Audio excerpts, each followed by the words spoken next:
Papa León XIV se reúne con el prelado del Opus Dei en torno al proceso de revisión de los nuevos estatutos de la prelatura. El cardenal español Ricardo Blázquez destaca el bagaje formativo, histórico y carismático del perfil agustino del nuevo Papa, mientras el cardenal alemán Gerhard Müller dice estar convencido de que León XIV superará tensiones en la Iglesia. En una ceremonia especial por la fiesta de la Virgen de Fátima, una diócesis de Perú recordó que el hoy Papa León XIV, cuando fue obispo, renovó la consagración del país al Inmaculado Corazón de María. En España exponen el cuerpo de Santa Teresa de Jesús por tercera vez desde que falleció en 1582. En Burkina Faso, África, los católicos celebraron 125 años de evangelización en medio de la grave inseguridad para la misión de los sacerdotes.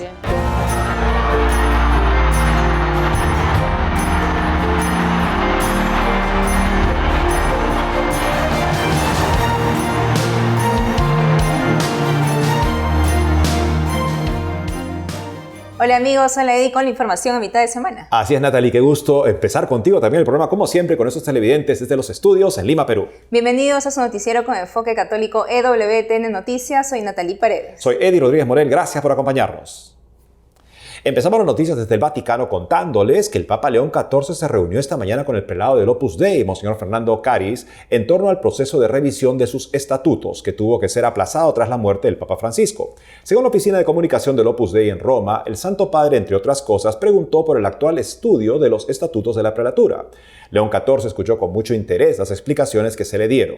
El Opus Dei había planeado revisar sus estatutos para adaptarlos al motu proprio ad carisma tuendum del Papa Francisco. En esencia, la directiva del pontífice sometió al Opus Dei a la dirección del dicasterio para el clero en lugar del dicasterio para los obispos y puso fin a la práctica de elevar al prelado del Opus Dei a la categoría de obispo. El pontífice argentino también había ordenado al Opus Dei que revisara sus estatutos para reflejar esta nueva estructura, lo cual debía concretarse durante el Congreso General. Se trató de un encuentro breve en el que el Papa manifestó su cercanía y cariño, informó la fuente oficial del Opus Dei. Los cardenales suman opiniones esperanzadoras sobre el pontificado del Papa León XIV. El arzobispo emérito de Valladolid declaró para EWTN Noticias cómo ve el futuro de la Iglesia con el nuevo Santo Padre. Escuchemos. ¿Quién es León XIV y qué supone para la Iglesia su elección?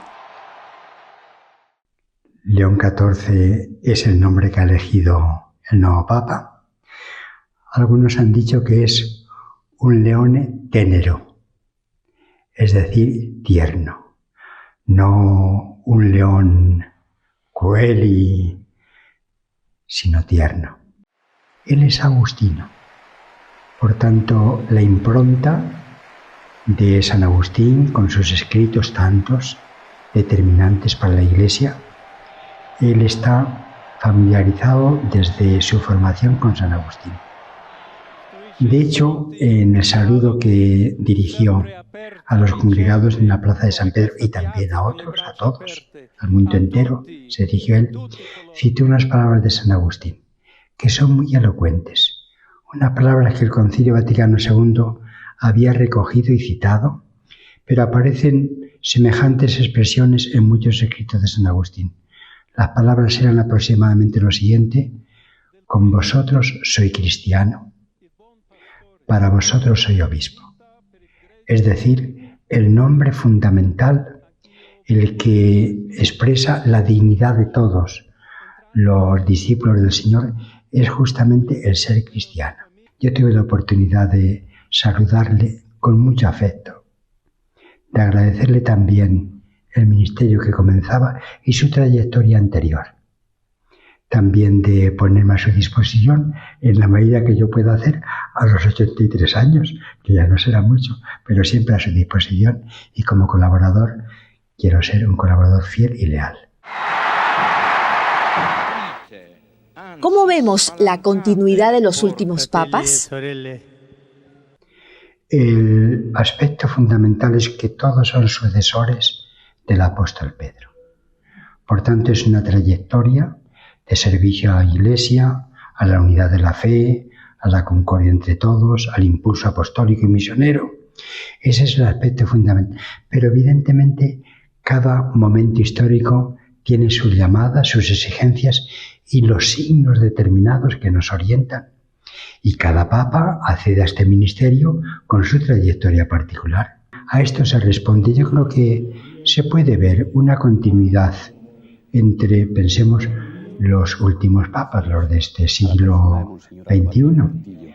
Parte ya con Juan Pablo II, después evidentemente con el Papa Benedicto XVI, con el Papa Francisco que termina de dejarnos y nosotros terminamos de poner en manos del Señor, y ahora con el nuevo Papa, con el Papa León XIV que empieza. Pero hay una continuidad, la atención a la humanidad, el servicio sacrificado a la Iglesia. Hoy yo estoy convencido de que el ministerio de Pedro, el papado, es una especie como de foco ético en la humanidad, que se hace eco de las causas morales fundamentales. ¿Cómo no vamos a defender la dignidad personal de toda persona, desde el comienzo hasta el final? ¿O es que a partir de un determinado momento ya tenemos licencia para decir este ya no vale? Eso no puede ser. Y también de todos los pueblos, de todas las personas, niños, jóvenes, adultos, ancianos, varones, mujeres, todos, si tenemos la misma dignidad, si Dios nos crea a su imagen y semejanza, entonces esto lo tenemos que recordar. ¿Qué piensa del mensaje del Papa de llevar la fe a los que piensan que es algo absurdo? Yo creo que la fe es al mismo tiempo, es un don de Dios y una respuesta libre del hombre. Nosotros no conquistamos la fe, la recibimos. Y al mismo tiempo creemos con libertad. No puede haber ni imposición de la fe, ni tampoco puede haber impedimento para creer. Entonces creemos desde el corazón. Y respetamos al que no tenga fe. Pero nosotros anunciamos el Evangelio, que es una llamada también a la fe, a la esperanza, a la paz entre nosotros, a caminar por la vida con la mirada puesta en el horizonte último de nuestra vida, que es justamente nosotros esperamos la patria del cielo.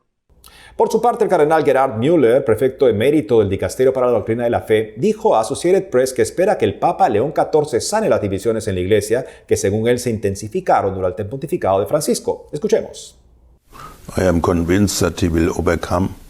Estoy convencido de que superará estas tensiones superfluas.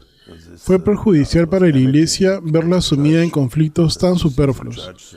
No podemos evitar todos los conflictos, pero debemos evitar los innecesarios, los superfluos.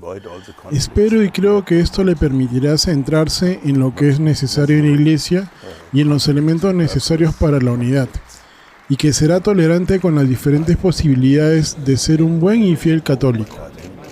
El Papa tiene la mayor responsabilidad por la unidad de la Iglesia, y solo en las cosas que son necesarias, fundamentales. Necesitamos una unidad completa, pero en las formas rituales existe la posibilidad de diferentes expresiones de su piedad. Creo que causó una buena impresión en todos, y al final hubo una gran concordia, una gran armonía, sin polémicas ni divisiones, y eso fue para nosotros una señal del Espíritu Santo. Nos vamos a Perú, en donde en una ceremonia especial por la fiesta de la Virgen de Fátima, una diócesis recordó que el hoy Papa León XIV, cuando fue obispo, renovó la consagración del país al Inmaculado Corazón de María.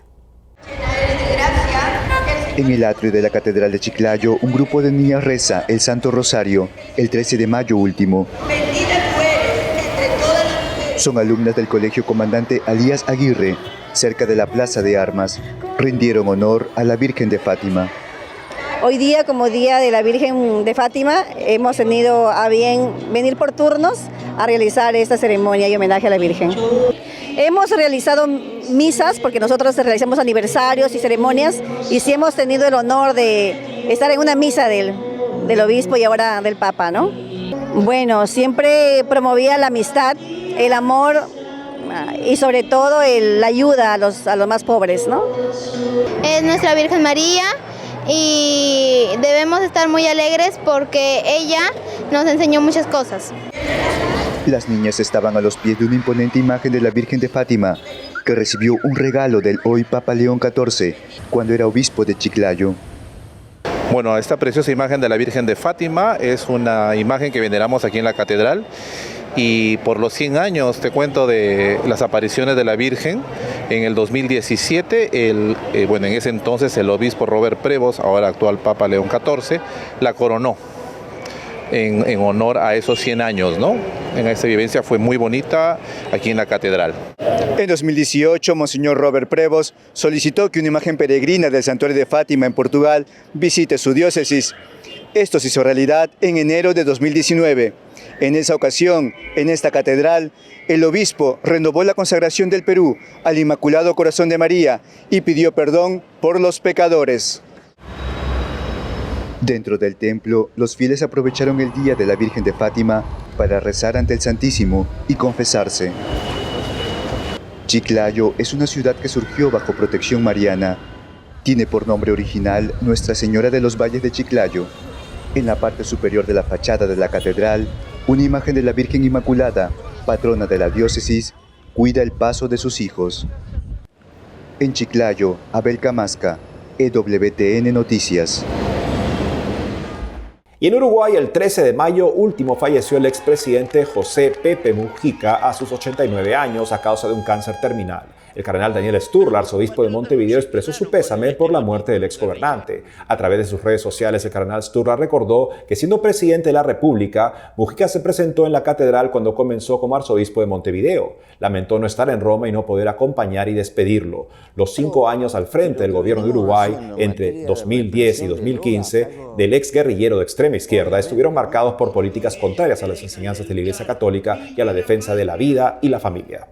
Ahora le contamos que en España, por tercera vez desde que falleciera en 1582, se expone para su veneración pública el cuerpo de Santa Teresa de Jesús. Nuestro corresponsal Nicolás de Cárdenas viajó hasta Alba de Tormes para acercarnos a esta ocasión excepcional. Veamos.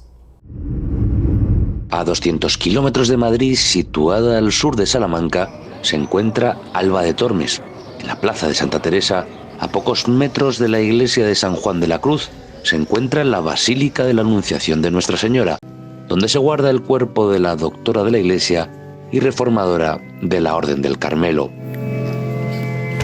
1, 2, 3, 1, 2. Desde el pasado domingo 11 y durante solo unos días, se expone el cuerpo de Santa Teresa en el crucero de este templo, construido en el lugar donde falleció. El prior de la comunidad de carmelitas descalzos de Alba de Tormes explica el sentido de esta veneración pública de las reliquias, una tradición que entronca con las primeras comunidades cristianas. El cuerpo de los santos, como dice el apóstol San Pablo, los bautizados somos templos del Espíritu. El cuerpo de los santos de manera especial, porque el Espíritu Santo ha santificado la vida de los santos de una manera extraordinaria. Por eso nos acercamos a lugares de peregrinación como este en Alba de Tormes para venerar el sepulcro de Santa Teresa de Jesús. Por medio de las reliquias de los santos se nos invita a profundizar en el misterio de Jesucristo, en el Evangelio y a fortalecer nuestra vida cristiana. Esta invitación congrega a multitud de peregrinos que llegan desde diferentes lugares, incluso desde el extranjero, y con experiencias de fe muy diversas. Para mí ha supuesto un gran deseo de crecer en mayor intimidad y cercanía con nuestro Señor, de tener una oración profunda, de forma sencilla, simplemente estar con Él y pedirle a ella que rece por mí, por todos nuestros seminaristas y por todos los sacerdotes del mundo. Es un momento muy emotivo y muy impresionante ver a esta mujer que tuvo tanto poder en la iglesia y ver su cuerpo tan bien conservado casi 500 años después. Venimos de Salamanca y bueno, aparte de ser católicos y creyentes y para nosotros era un momento histórico, la verdad que lo recomiendo a todo el mundo, la visita a la Santa es espectacular. Pues nada, hemos venido primero porque yo soy católico, aunque no sea muy practicante, creo totalmente en Jesucristo y me apetecía muchísimo venir a ver a Santa Teresa de Jesús. Mi hermana es profesora en las Teresianas, en Valladolid. Soy DJ de aquí de la zona de Salamanca y hoy estoy aquí de voluntario en Alba de Tormes porque yo siempre mis shows, por ejemplo, siempre la llevo conmigo y tenía que estar agradecido con ella, así que por eso estoy aquí de voluntario. Realmente lo que le he rezado ha sido un Padre Nuestro, algo sencillo, pero luego pues me he estado observándola y viendo realmente cómo está con los pasos de los años, lo bien que se conserva. Es una cosa impresionante lo que tenemos aquí en Alba de Tormes.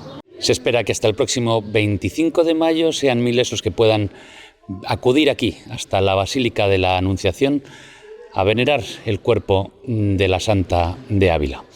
Desde Alba de Tormes, en España, Nicolás de Cárdenas, EWTN Noticias. Hacemos una pausa y al volver, en Camerún, delincuentes secuestran a un sacerdote. Además, en apoyo a la recuperación del Líbano, la Orden de Malta y la Embajada de Alemania ante la Santa Sede impulsaron una iniciativa para el diálogo y la reconstrucción. Volvemos con más noticias con Enfoque Católico.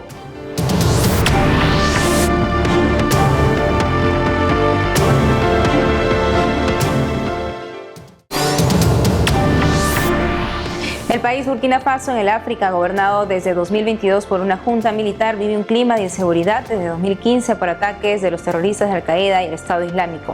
La comunidad católica también se ha visto afectada, no obstante, las congregaciones siguen evangelizando. Estamos conectados con María Lozano, jefa de prensa de la Fundación Vaticana Ayuda a la Iglesia Necesitada, para contarnos el panorama. María Lozano, un gusto tenerte con nosotros en EWTN Noticias. ¿Cómo ha impactado el conflicto armado en Burkina Faso a las comunidades cristianas? Pues en mi último viaje, que estuve aquí hace apenas unas semanas, he visto el gran impacto que tiene esta situación de terrorismo que afecta casi a un tercio mínimo del país, porque muchas de ellas están aisladas. Hay muchas comunidades cristianas aisladas, hay muchos centros, monasterios, residencias también cerradas y excepto en 2 diócesis se puede decir que todas las demás de alguna manera están afectadas porque no pueden localizar ni alcanzar a toda la población. Los grandes desafíos es, como tú decías, atender a la población. Hay 2 tipos de atención, atención espiritual y atención material. Desde el punto de vista de atención material hay muchísimos refugiados porque hay muchas zonas desplazadas. El número de migrantes, de personas desplazadas en Burkina Faso es enorme y la Iglesia tiene ese papel de acogida. Aunque la población no solamente es católica, se dice que un 26% de la población es católica y un 30% serían cristianos y el resto son sobre todo musulmanes o seguidores de las religiones naturales, la Iglesia acoge a todos y por ese motivo es un tema grave para la Iglesia cómo poder hacer ese servicio de acogida. Eso es un tema. Y el otro es la atención espiritual a esas personas que están de difícil localización. Hay obispos, hay sacerdotes que solamente alcanzan sus diócesis o pueden atender ciertas zonas solamente, por ejemplo, volando en helicóptero, con la ayuda del programa mundial de alimentación que hay. Si consiguen un puesto en un vuelo de estos, pueden llegar a esas zonas. Si no, están totalmente aisladas, totalmente ya cercadas por la situación de terrorismo en el país. María, y ante este panorama que nos estás comentando, ¿cómo hacen también los católicos en medio de este conflicto para vivir también su fe? Pues a mí me impresionó porque el motivo por el que yo fui allí son los 125 años de la evangelización de Burkina Faso y lo celebraban con una enorme alegría, con una enorme felicidad, realmente era una situación de regocijo, de alegría a pesar de la situación que están pasando. Y también el crecimiento de la fe que ellos mismos notan. Yo creo que se han centrado mucho en el mensaje de salvación cristiano. Ellos nos decían, ¿no?, que a veces, porque yo les preguntaba si no es que como hay un miedo a que sean más perseguidos, aunque la población en general está perseguida por el terrorismo, no solamente los cristianos, pero sí como al ser cristiano eres más vulnerable y eres un centro de atención más grande y la posibilidad de que seas fruto de un ataque es también mayor, si no tienen miedo de que la gente pues tenga miedo de acercarse a las iglesias. Y nos decían que es lo contrario, que como la gente sabe que están en peligro de muerte, piensan, bueno, yo quiero morir siendo un cristiano, y que por eso tienen también realmente mucha atención y mucha gente que se está acercando a las iglesias y quieren saber más sobre la fe. Y esos son los signos de esperanza que se ven en medio de este conflicto, en medio de la violencia en Burkina Faso. María, ¿cómo pueden hacer las personas para ayudar a la iglesia ahí? Pues hay múltiples maneras, ¿no? Por supuesto, una de ellas es hablar de la situación. Creo que es un grave dolor. Ellos me lo decían, ¿no?, que a veces se oye mucho hablar de la guerra en Ucrania, de la guerra en otros sitios, pero que nadie habla de lo que está pasando en Burkina desde hace tantos años.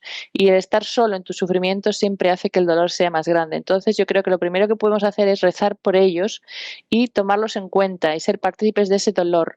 Yo acabo de escribir una historia terrible de un catequista que me contó cómo estuvo 4 meses secuestrado en manos de los yihadistas y me contó cómo hubo una noche que llegó a rezar hasta 700 Ave Marías porque estaba totalmente, y me recordaba el Getsemaní, ¿no? Este sufrimiento de Jesús de toda la noche rezando para pedir fuerzas para llevar la cruz. Y esto lo he visto en Burkina. O sea que rezar y apoyar en la oración a los cristianos en Burkina es una cosa. La segunda, por supuesto, es también ayudar. En ese momento, la Iglesia necesita mucho apoyo para poder llegar a cabo a su labor. Los seminarios están llenos y no tienen a veces fondos para cubrir los estudios de estos seminaristas, que a veces incluso vienen de familias que están desplazadas o de que los padres han fallecido, no hay nadie que los apoye. Sin nuestro apoyo, el apoyo de la Fundación Ayuda a la Iglesia Necesitada, sería imposible mantener estas vocaciones. También las religiosas, algunas de ellas que han sido desplazadas, los conventos han sido cerrados, han tenido que cambiarse a otros sitios. Con ayuda de estos proyectos se puede hacer que vuelvan a nacer casas, que vuelvan a abrir, que puedan ocuparse de la labor. Y luego también, por ejemplo, pues con vehículos, con libros de formación. También queremos apoyar mucho la evangelización por medio de libros religiosos en el lenguaje moré, que es el más que se habla allí. O sea, hay muchas maneras de apoyar a esta iglesia para que no se sienta sola. Nos unimos en constante oración por los hermanos de Burkina Faso. María Lozano, gracias por la entrevista. Muchas gracias a vosotros por dar una voz a la iglesia en Burkina Faso. En otro lado del África, desde el 7 de mayo último, sigue en manos de secuestradores el padre Valentín Baibarem, párroco de San Juan Bautista de Madinring, que fue tomado cautivo por hombres armados mientras se desplazaba por una carretera en el norte de Camerún. El arzobispo de Garua, Monseñor Faustín Ambassa, señala que de vez en cuando los malhechores se ponen en contacto con algunos lugareños para exigir dinero a cambio de su liberación. Asimismo dice que la carretera donde fue capturado el sacerdote es de alto riesgo, ya que se han registrado varios secuestros con fines extorsivos. Es la primera vez que un sacerdote secuestrado en esa vía. El arzobispo pidió unidad y oración para la pronta liberación del padre Valentín Baibarem. Y en apoyo a la recuperación del Líbano, país vinculado a la fe católica y enfrentado a diferentes crisis, la Orden de Malta y la Embajada de Alemania ante la Santa Sede impulsaron una iniciativa para el diálogo y la reconstrucción. Le contamos. El Líbano es uno de los países más frágiles de Oriente Medio. Años de destrucción causados por la guerra, la afluencia de refugiados de Siria, una crisis financiera devastadora y el sufrimiento humanitario generalizado han hecho de la reconstrucción una tarea difícil.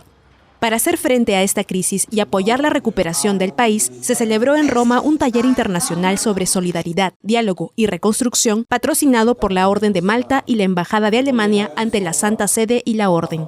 La Orden de Malta ha tenido durante mucho tiempo una presencia en el país, rastreando su origen a la Tierra Santa, y tan cerca está el vínculo entre el Líbano y la fe católica que constitucionalmente el presidente debe ser un católico maronita. El evento comenzó con un mensaje de video especial del presidente del Líbano, Joseph Aoun, quien expresó su gratitud por el apoyo internacional y destacó la necesidad crítica de acción. Mientras el peso de la historia nos presiona, la urgencia del presente exige acción. La reunión congregó a autoridades diplomáticas, religiosas y humanitarias de alto nivel para reflexionar sobre cómo lograr la estabilidad en toda la región. Se celebró un panel de discusión dedicado al modelo libanés de convivencia interreligiosa que incluyó la participación del cardenal Claudio Guguerot, prefecto del Dicasterio para las Iglesias Orientales, quien destacó la importancia de la Iglesia para alentar a los cristianos en el Líbano a quedarse, ya que son una parte vital de la identidad pluralista de la nación y de la Iglesia. Verás, nuestro trabajo es tratar de convencerlos de que para la Iglesia, perder a los católicos o a los cristianos en el Líbano significa perder una parte de la Iglesia que no se puede reproducir, lo que significa una parte de la identidad de la Iglesia católica. Tobias Tunkel, director para el Medio Oriente y África del Norte en el Ministerio de Relaciones Exteriores de Alemania, también habló sobre la importancia de la riqueza interreligiosa del Líbano. Hay cierta tendencia a creer que solo los estados homogéneos, étnicos y religiosos pueden proporcionar estabilidad. Es aún más importante ayudar al Líbano a demostrar que lo contrario es cierto, que la diversidad, la riqueza de su gente es la fuente de su prosperidad y su paz. La Iglesia Católica siempre ha visto al Líbano como un lugar especial y un modelo de cómo las diferentes religiones pueden vivir juntas en paz. Cuando el Papa San Juan Pablo II visitó el país en 1997, dijo al pueblo libanés que su país era un brillante ejemplo de diversidad religiosa y armonía, y los instó a seguir siendo un símbolo de esperanza y convivencia para todos. Enfatizó el papel del Líbano no solo como un ejemplo único para el Medio Oriente, sino como un mensaje para el mundo. Somos un pequeño país con 18 comunidades diferentes. Los cristianos son una minoría. Así que, si creemos que somos verdaderos cristianos, debemos tratar de construir esta famosa experiencia a la que el Papa San Juan Pablo II llamó, el Papa Benedicto XVI y el Papa Francisco. Vamos, crea un hombre libanés hecho de todas esas comunidades, basado en el amor, basado en la certeza de que esta es la única forma de vivir en paz. Y eso es todo por hoy, amigos. Gracias por haber estado con nosotros. No olviden seguirnos en nuestras redes sociales y en ewtnnoticias.com. Hasta mañana.